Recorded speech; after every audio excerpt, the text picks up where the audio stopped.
Well, the pressure continues to pile up on Thomas Frank after Tottenham were beaten once again this season. Dumped out the FA Cup following a 2-1 defeat against Aston Villa. OK, Aston Villa are a very good side, Tim. Yeah. But the fans weren't particularly happy. If you look at their next game, it's West Ham at home. Let's put it simply. Do they have to win that for Thomas Frank to stay in charge? No more than Nuno has to win it to stay in charge of West Ham. El Sackico, isn't it? I mean, it is a huge game of football. West Ham, they go there, and if they play on the front foot and they take advantage of the fragile confidence of Tottenham at home, in front of their home fans, I think they've got a real chance. I think it was a positive second-half performance. That's the only positive I could take out of the game against Aston Villa. They come out in the second half, but they're 2-0 down. You know, it's almost the game's gone. So it's a lot easier, Tom, when you're a player to come out 2-0 down, throw caution to the wind and start playing. They need to do that from the start. If they do that from the start, I thought there was a positive performance. If we go back to the Bournemouth game, I think they played a lot worse than the Bournemouth game and won games. You know, so it was a fairy tale ending, wasn't it, for Semenyo? Fantastic strike, last kick of the game. So they haven't had the rub of the green. I think they've got to look a lot deeper than that. I think their playing style was not fantastic. I think Thomas needs to take the shackles off them. They got players who are okay.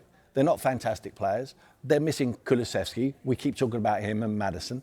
Maddison's not going to be back anytime soon. Kulusevski will be still unknown. Solanke was a positive coming back to fitness at the weekend. But they need to start passing the ball forward instead of sideways and back. Their midfield players are capable of getting turned and passing it between the lines. If they take lead from Aston Villa, it's exactly what Villa did. Unai Emery had a game plan to play 2 10s, Morgan Rogers and Buendia. And what they did is the midfield players, Tielemans come on very early, he pops it behind Tottenham's midfield players. There's little combinations with Morgan Rogers, Marlon, who was up front. They played excellently, Aston Villa, in the first half, and they ripped Tottenham to shreds. They ripped them to shreds. Not because they got better players, because their playing style was on the front foot. It was positive. Their first lock was forward. They were running forward off the ball, into the box, beyond the centre forward.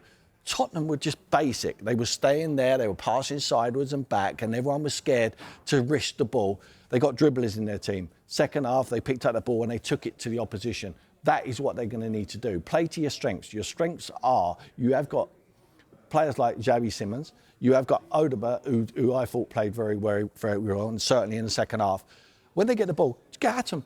Don't play safe. I don't want you passing 3 yards backwards and square. Run and take the opposition on.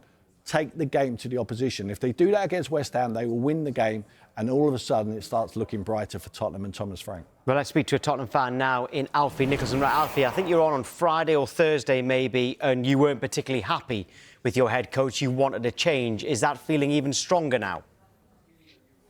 Yeah, I think, as Tim said, the second half provided a little bit of hope, but the precedent still remains. Tottenham fans were booing at the end of the game, but the boos were less because the second half provided a bit of hope and the playing style was so much better. Let's get this right. Tottenham fans weren't booing under Ange Postecoglou because even though it was rubbish for the end part of his reign, we had something to hang on to in the Europa League. The FA Cup could have been that for Thomas Frank, and the playing style was still positive. There was still something we were trying to do, and we haven't seen anything under Thomas Frank that shows we have a way of attacking, a way of building a sustainable way of going forward, and there's not much to cling on to, so fans are feeling hopeless, and that's the reason why fans are so frustrated, and me personally is becoming so frustrated with Thomas Frank as the manager. Is there any way back if you don't win? I'm not even talking about a draw. If you don't win against West Ham at home, is there any way back for Thomas Frank? The only lifeline he has if he loses to West Ham is the fact there's no interims available. That is literally all it is, really, I think. I think even if he went to end the season, we finished 5th, unless he started playing some sort of swashbuckling style of football that we've never seen under this manager ever before, there is really no way back. You can't lose to West Ham. And the run they are on is so diabolical. London rivals again at home. Another opportunity to make a statement victory, to sort of pull the fans back in a bit. If he throws that away, and critically, if he throws it away by playing a negative style of football, I think Tottenham fans would well and truly call for Frank to go.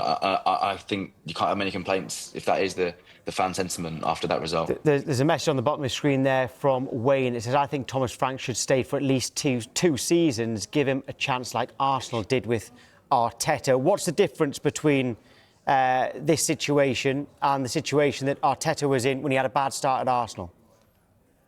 I think there's an argument about the personality as well. I think Arteta came in, he's going to instantly have the fans backing because he's a former player. And he was sort of, again, he was playing the right side of football. He was making some positive changes. He sort of throws out the likes of Aubameyang a few years in. Lacazette went out. He was willing to change the old guard and make statements and sort of drop the players that perhaps he didn't agree with. And I don't think Thomas Franks perhaps has that ability to do so. It also feels like we're not really getting the connection with the manager. I know the whole Arsenal Cup thing was perhaps a storm in a cup, but it's not a good look again. It just severs that connection between the fans and the manager, and that connection, when it's gone, it's quite hard to pull back. And I feel like Arteta never really broke that relationship with the fans, as bad as the performances on the pitch were. And Thomas Frank doesn't have that sort of connection to guide him through the months of poor performances, really. Alfie, what your main gripe is your playing style, is that correct? Absolutely, yeah, and that's across Tottenham fans that I sit within the stadium and online. That is the main gripe. You think you got the players to play a different way? I think so. I agree. I agree with you. Carry on. Yeah, we've got Xavi Simons. We've got the players in the wing. I mean, you saw in the second half, there's a lot of an inquest online as to whether the players sort of took it upon themselves in the second half to start attacking, start breaking the lines against Aston Villa. We've got Archie Gray. He's a great progressive passer. Xavi Simons, get him on the ball, and he can run at the opposition. We saw it on Saturday evening. Second half, he started running at the Villa defence and causing all sorts of problems. Kyle Mawani's a good player. Even Mohamed Kudus, he's been getting shoveled the ball when he was fit.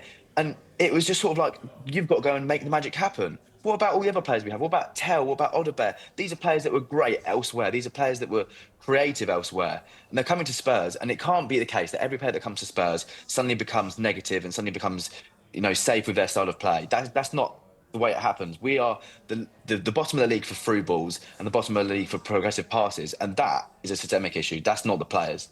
That's not taking any risk. I looked at Villa in the first half of that game, and certainly they dug it out in the second half. They showed two sides of their game. They got a manager who's very astute. He's told them straight away, we play through the heart, we play beyond Tottenham's midfield. And they tore you apart by doing that. Like some Morgan Rogers getting on the half-turn behind Tottenham's midfield and Bondia doing the same. Little combinations with Morgan Rogers and Marlon up front and then Ollie Watkins. Ripped you apart. I don't see them with 100% better players than Tottenham. I see them with a better manager and a better game plan. Tottenham fans not happy at the moment. Alfie's one of them. Thank you.